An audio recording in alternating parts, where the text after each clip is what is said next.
Et ça y est, la Strada sort enfin des rotatives.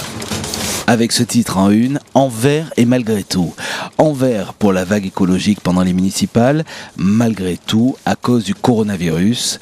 Ce journal qui paraît, c'est la fin d'une bataille de 4 mois pour le directeur de publication Michel Sagenes et ses 40 collaborateurs. La Strada a survécu. Non, on pensait même pas sortir un journal cet été. Il n'y avait plus un festival, il n'y avait plus rien. Il y a eu un sursaut le mois dernier qui fait que maintenant il y a des spectacles autorisés. Arriver à le sortir dans les conditions on l'a sorti, c'est-à-dire avec les infos qui sont toutes arrivées en même temps. Nous on est contents, on avait l'impression d'avoir gagné la Coupe du Monde, quoi. Une Coupe du Monde gagnée sans la moitié de l'effectif.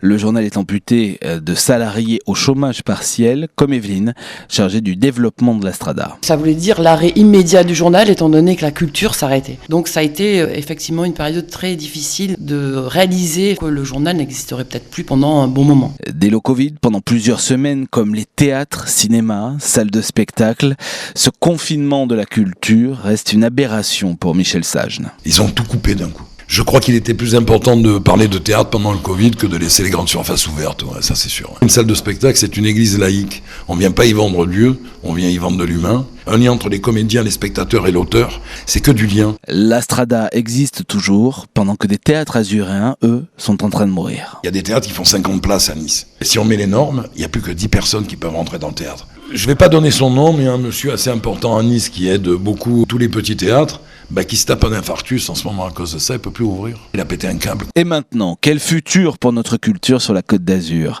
L'avenir ? C'est notamment une nouvelle ministre, Roselyne Bachelot. J'ai l'impression que Laurent Ruquier a fourni une partie du gouvernement. Je trouve ça totalement incroyable qu'à la sortie d'une crise pareille, on ait pris quelqu'un qui, grosso modo, raconte des histoires un peu salaces aux grosses têtes. Même si elle aime l'opéra, ça suffit pas. De l'opéra, justement. C'est au programme de l'été dans les Alpes-Maritimes. Alors, qu'est-ce qu'il ne faut pas manquer également ? À Cannes, il y a des espèces de mini-plages électroniques. À Nice, c'est la même chose. L'opéra qui s'est mis à jouer dans la rue, par exemple. Les gens vont peu partir en vacances ou rester, même s'ils restent dans le coin. Il y a tellement une diversité qui va refaire découvrir le territoire, qui va être vraiment agréable. Ils vont s'apercevoir à quoi ça sert la culture, là. Et toute cette programmation, vous la retrouvez dans ce numéro spécial été de la Strada.